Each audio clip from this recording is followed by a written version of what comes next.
السلام علیکم ورحمۃ اللہ وبرکاتہ۔ امید ہے آپ بخیر ہوں گے۔ اللہ تعالیٰ سبھی کو عافیت خیریت سے رکھے، آمین۔ کافی لمبے وقفے کے بعد آج لائیو سوال جواب کے سیشن میں حاضری ہوئی ہے۔ کچھ سوالات ہیں احباب کی جن کا جواب دینا اس وقت۔ محمد سلمان بھڑکڑا جونپور یو پی سے پوچھتے ہیں، مفتی صاحب جو لوگ میچ میں پیسہ لگاتے ہیں اور طرح طرح کے گیمز کے ذریعے پیسہ کماتے ہیں اور اسی کو خرچ کرتے ہیں جو کہ حرام ہے، تو کیا ایسے لوگوں کی نماز ہوتی ہے یا نہیں؟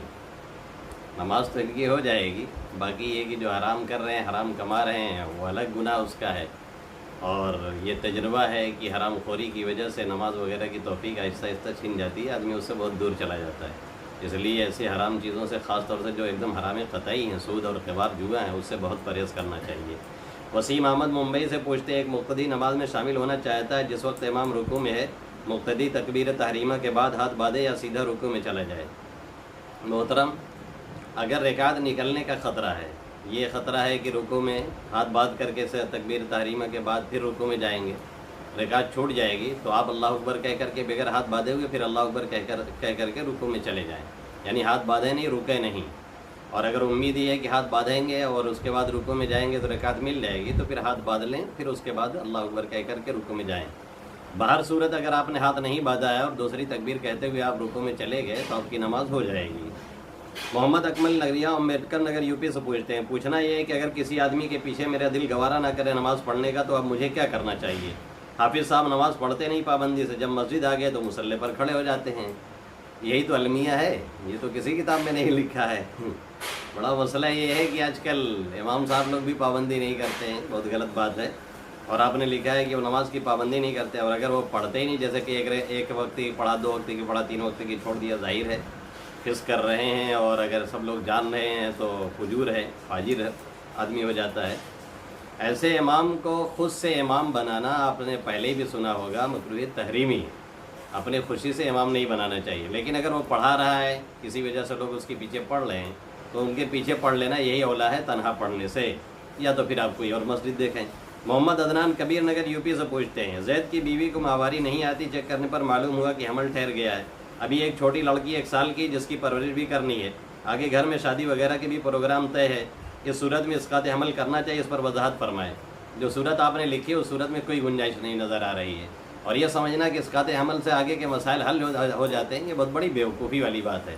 ڈاکٹروں سے آپ صلاح لیجیے، مشورہ لیجیے، تو بتائیں گے وہ کہ اسقاط حمل کا نقصان کتنا صحت پر پڑتا ہے۔ باقی یہ کہ اگر واقعی کوئی مجبوری ہے اور ابھی جان نہیں پڑی اور واقعی کوئی مجبوری ہے، تو پھر کسی مسلم ڈاکٹر یا ڈاکٹرنی سے صلاح لینے کے بعد اگر وہ کہے کہ ہاں اسقاط ضروری ہے، تبھی آپ کرا سکتے ہیں، ورنہ نہیں۔ جبکہ جان نہ پڑی ہو، جان پڑ گئی تب تو آپ کسی صورت میں نہیں کرا سکتے۔ اور سید اللہ ممبئی سے پوچھتے ہیں، کیا خطبہ کے بغیر بھی نکاح درست ہو جاتا ہے؟ جی ہاں، خطبہ سنت ہے، اس کے بغیر بھی نکاح درست ہو جائے گا، کوئی حرج نہیں ہے۔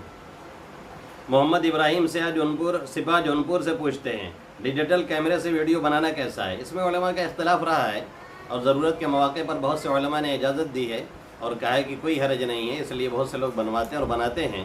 باقی یہ کہ تفریح کے طور پر، تماشا کے طور پر اس سے پرہیز کرنا چاہیے، اور لائیو ٹیلی کاسٹ کرنے میں تو کوئی حرج نہیں، اگر عورتوں کی تصویر وغیرہ نہیں آ رہی۔ اگر کسی کو ہمارے لائیو پہ اعتراض ہے تو وہ بیوقوفی والی بات ہے، لائیو میں تو کسی کا اختلاف ہے ہی نہیں، اس میں تو بالکل گنجائش ہے۔ محمد احسان لال دروازہ جونپور یو پی سے پوچھتے ہیں، اگر آقا اپنی باندی کی بہن سے نکاح کرنا چاہے تو کیا کر سکتا ہے؟ آقا کی بہن سے جو باندی ہے وہ دوسرے کی ہوگی تو یہ نکاح کر سکتے ہیں، انہیں کی ہے تو یہ خود اس کو نکاح نہیں کر سکتے جب تک کہ آزاد نہ کرے۔ باہر صورت اگر انہوں نے نکاح کیا، نکاح منعقد ہو جائے گا، لیکن دونوں سے صحبت جائز نہیں جب تک کہ ایک کو اپنے اوپر حرام نہ کر لے۔ پہلی والی کو حرام کر لے تب دوسری سے نکاح صحبت کر سکتے ہیں، یا دوسری سے صحبت چھوڑیں تب پہلی سے کر سکتے ہیں، دونوں کو ایک ساتھ صحبت کے اعتبار سے جمع کرنا جائز نہیں ہے۔ محمد صالح بھاگلپور انڈیا سے پوچھتے ہیں، ایمان اس وقت تک مکمل نہیں جب تک کہ انسان اس بات پر بھی یقین نہ کریں کہ جو ہوا وہ ہونا ہی تھا، جو نہیں ہوا وہ ہو نہیں سکتا تھا۔ یہ حدیث میں راوی، متن اور ترجمہ اور اس کی تفسیر مطلوب ہے۔ محترم، یہ آپ دیکھ لیے ہوتے تو اچھا ہوتا، یہ کوئی بڑا ایشو نہیں تھا، بہرحال آپ نے پوچھا ہے تو میں اس کو تھوڑا سا نقل کر دے رہا ہوں۔ دیکھیں، یہ روایت ہے حضرت جابر رضی اللہ تعالیٰ عنہ سے۔ حضرت جابر رضی اللہ تعالیٰ عنہ نے آقا مدنی صلی اللہ علیہ وسلم سے نقل فرمایا ہے۔ حدیث کے الفاظ کچھ اس طرح سے ہیں، قال رسول اللہ صلی اللہ علیہ وسلم لا يؤمن عبد حتى يؤمن بالقدر خیره وشره حتى يعلم ان ما اصابه لم يكن ليخطئه وما اخطأه لم يكن ليصيبه. یہ روایات مختلف جگہوں پہ نقل کی گئی ہے. اس کا مطلب یہ ہے کہ جو بھلائی ہمارے حق میں مقدر ہے، تقدیر مبرم جو ہونا ہی ہے، جو اٹل فیصلہ اللہ کا، ہمیں خوشی ملنی ہے، ہمیں کوئی نعمت ملنی ہے، ہمیں کوئی دولت ملنی ہے، کوئی اچھائی ملنی ہے، یا ہمارے ساتھ کوئی حادثہ پیش آنا ہے، یا کوئی رنج ہونا ہے، کوئی غم آنا ہے، کوئی مصیبت آنی ہے، اگر یہ اللہ نے اٹل طور سے لکھ ہی دیا ہے تو ہو کر کے رہے گا. اس تقدیر کو آدمی کو ماننا چاہیے اور اس پر یقین کرنا چاہیے کہ بھائی جو ہونا تھا وہ ہو کر کے رہا، یہی ہمارے ساتھ یہی لکھا ہوا تھا. یہ کہنا کہ اگر ایسا کر لیتے ویسا کر لیتے تو شاید ایسا ہو جاتا، اگر ایسا کر لیتے. آقا مدنی صلی اللہ علیہ وسلم نے فرمایا اگر مگر یہ شیطانی دروازہ کھول دیتا ہے اس سے ہوتا جاتا کچھ نہیں. اس لیے آپ یہ یقین کریں کہ اللہ نے یہی ہمارے حق میں مقدر کر رکھا تھا، اس لیے یہی ہمارے ساتھ پیش آیا ہے. یہ حدیث کا متن تھا اور اس کا ترجمہ آپ کے لیے میں نے کر دیا.